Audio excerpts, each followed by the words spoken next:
everyone, welcome back to my channel. If you're new, hi, my name is Naseem and I do a lot of vlogs, lifestyle videos, day in the life, and I am a first-time mom. I have an 8-month-old baby boy, and in this video I am going to be talking about the 5 simple things that I did to drop 30 pounds in 6 months. Now, I am not yet to my goal weight. I am still on this journey. I am still implementing all of these very easy, simple things that you can start implementing today in your postpartum weight loss journey. So without further ado, let's get right into it. I have my notes here on my phone, so I may be looking down on my phone for just a quick glance of everything that I jotted down. But I didn't start really tracking my food and my portions until probably around the 4-month postpartum-ish time frame, because I was still breastfeeding, and the breastfeeding hunger and cravings is so real. So I don't want you to feel the pressure and the stress to watch your calories and your intake until you actually feel ready to take it on. I felt ready around, like I said, 4 or 5 months-ish postpartum, and that's when I really wanted to watch my calories and my intake and my portions. And so once I really got that like into gear, then it really kind of hit me that I can't be like an all or nothing with my diet. That never worked for me. I never wanted to restrict different food groups. I am all about eating everything in moderation. So that was like the first thing that I had to grasp, had to just really embrace, because that is what works for me. That's kind of like my lifestyle. Is I like to, indulge in some cheat meals, whatever you want to call it, bad food, junk food. I personally don't think that there is any good or bad food. I just think that there are some foods that you should eat less often, and there are foods that you should eat more frequently and more often. So for me, it's all about moderation, balance. Like, that is my motto. So that was the first thing that I really implemented, because at the end of the day, like, for example, it's the weekend. I enjoyed a burger this weekend. I'm gonna have a little bit of ice cream. I'm gonna have some cookies. But when it's the weekdays, like 6 out of the 7 days of the week, I'm going to be nourishing my body with whole foods, with home cooked meals, with a lot of vegetables, fruits, lean proteins. Like, those are the things that are going to fuel my workouts. Those are the foods that are going to make me feel good, make me just feel overall better. It's going to help with my mood. It's going to make me sleep better. So like, I personally like to follow like an 80-20% or 90-10% rule, where it's like 80% of the time I'm going to have those whole, nutritious, nutrient-dense, fiber-rich, high-protein meals. And on the weekends is when I'm going to cheat a little bit, or have a meal that's maybe not as nutritious, and it's going to be higher in fat and higher in sugar or higher in carbs. And that just works for me. And that's been helping me so much throughout my weight loss, because I don't feel deprived. I don't feel like I'm restricting myself. I don't feel the need to binge, because I am slowly incorporating those yummy, indulgent foods that are satisfying to me and that satisfy my cravings. So that is tip number 1. And that is the first thing that really kind of kickstarted everything off for me, was just understanding that moderation is key. And then the second is movement. Now, studies have been done, research has been done, that even when you increase movement throughout the day, that could be just walking around your house, that could be unloading the dishwasher, that could be vacuuming, it could be just fidgeting. It could even be like something as simple as getting up and, standing up and sitting down. Like, those types of movement and activity, even like making your bed, that can actually like double the amount of calories you burn in a day.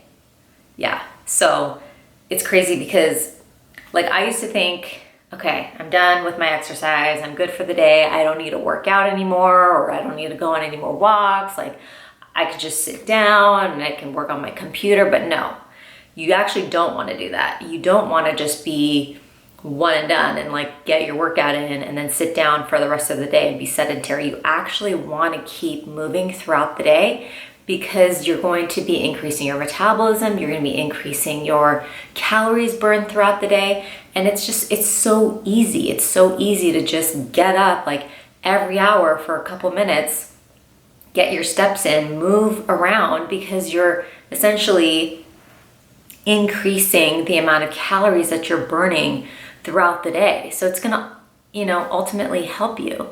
And that's what's been helping me. Like I try and go for a walk in the morning before I work out, just like a quick 20-30 minute walk. So it's like just probably a mile, like to the park, around the block, coming back home. And then I'll do another like small walk when my son wakes up from his first nap, and then we'll do another walk in the evening. And then throughout the day, because I'm drinking so much water, I have to go to the bathroom. So I'm walking to and from the bathroom so frequently. I like to stand up as I'm working. So as I'm like doing my calls, doing some emails, texting on my phone, talking to whoever, like I'm just walking around the house trying to move my body as much as possible. And that's what's called NEAT.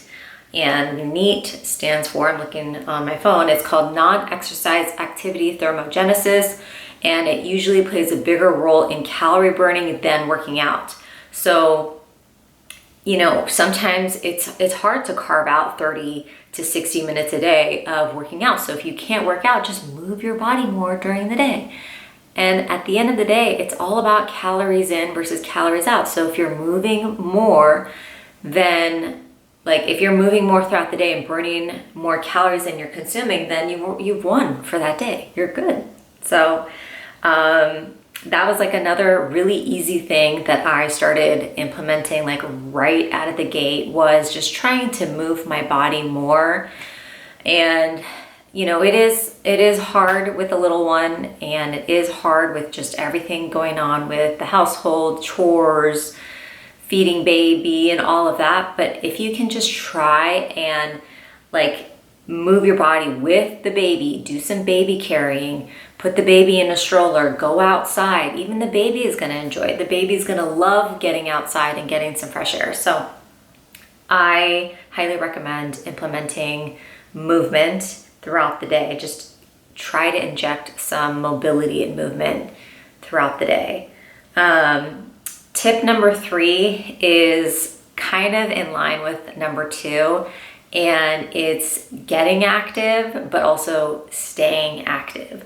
Now, I know a lot of folks don't like exercise, and exercise is not easy because it takes work, it takes effort, right? You have to put your workout clothes on, you have to put your shoes on, and you have to find something that you enjoy.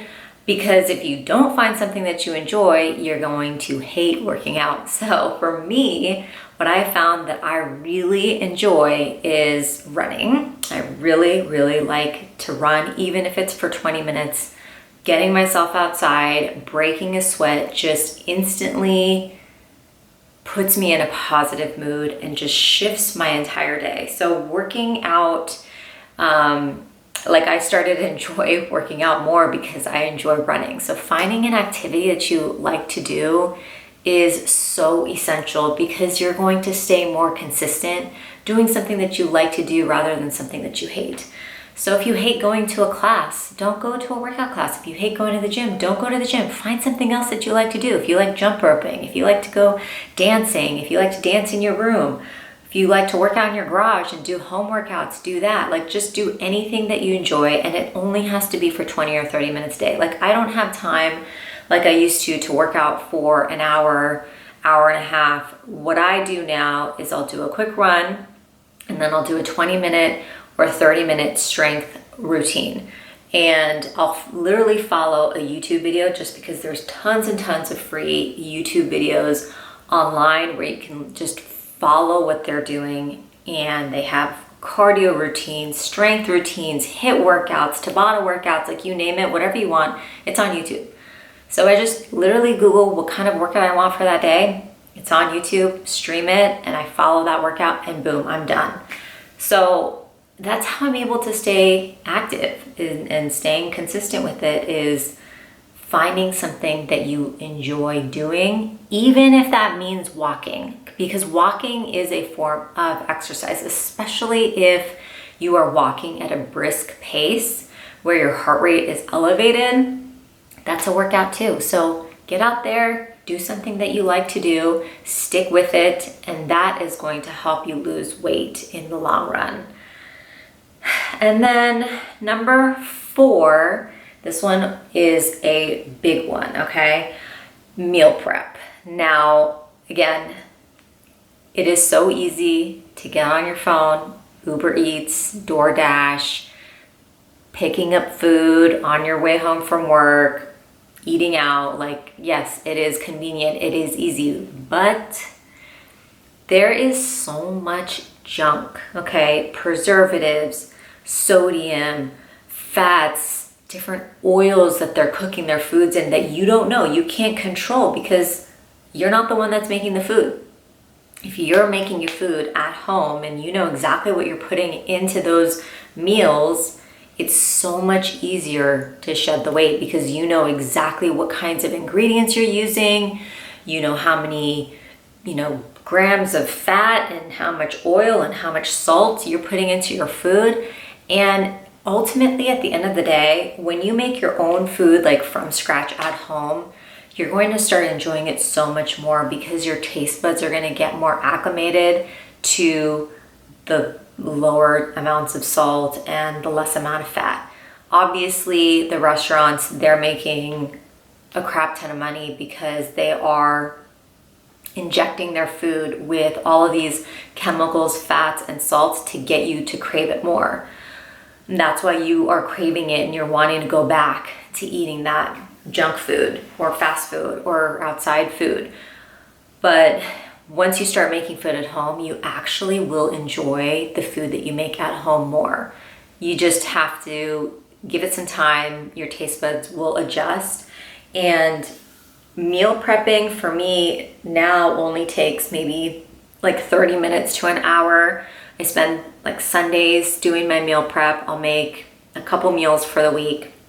I'll find a couple recipes or a couple different marinades. I'll marinate my chicken. I'll make a bunch of steamed vegetables, and boom, I'm done for the week.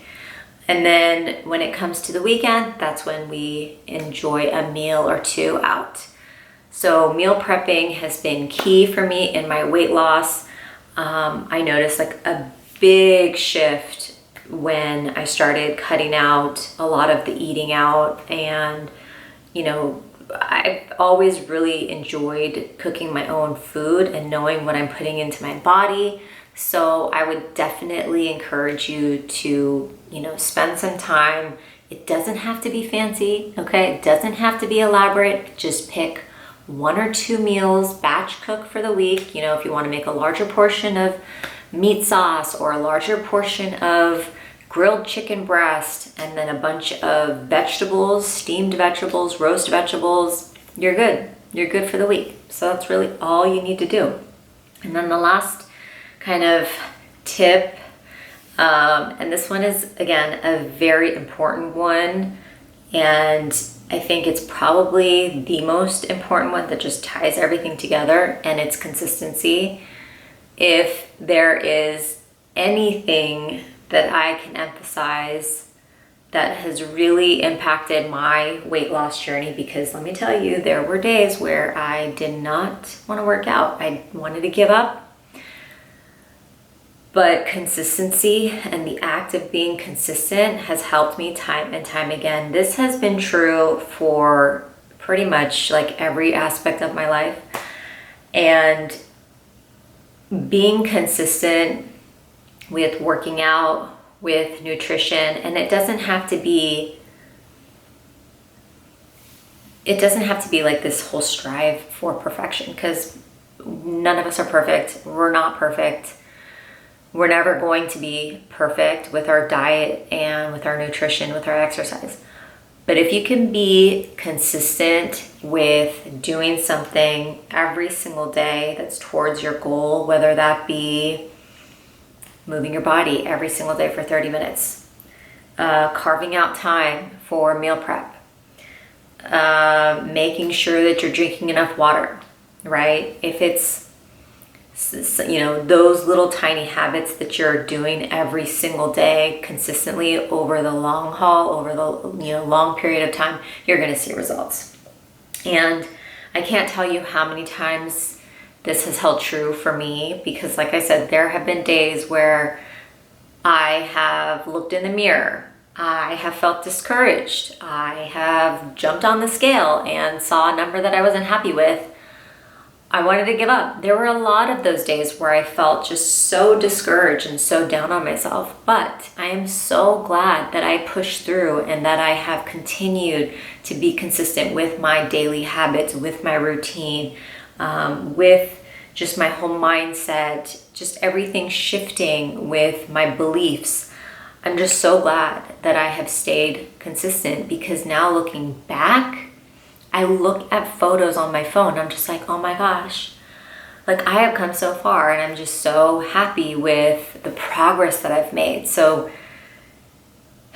take photos, take progress photos, don't give up, don't quit, be consistent, stay consistent with your habits, and you will thank yourself, because you'll see how far you come and how each of those habits that you're doing every single day is going to impact you, and it's going to make a difference. Yeah, I just, I'm not where I want to be. Obviously, I have, you know, some ways to go, but I have made a huge amount of progress over the last 6 to 8 months.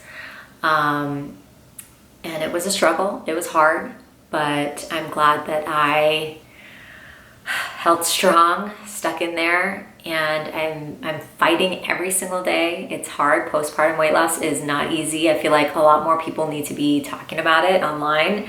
And I hope that this video was helpful, inspiring, motivating. I'd love to open up the conversation and discuss more about this topic. So hopefully I will be creating more videos on this. If you have any tips on what helped you to lose the baby weight, leave a comment down below. I would love to hear it. Share all of your positive tips. We will get there, and I will see you in my next one.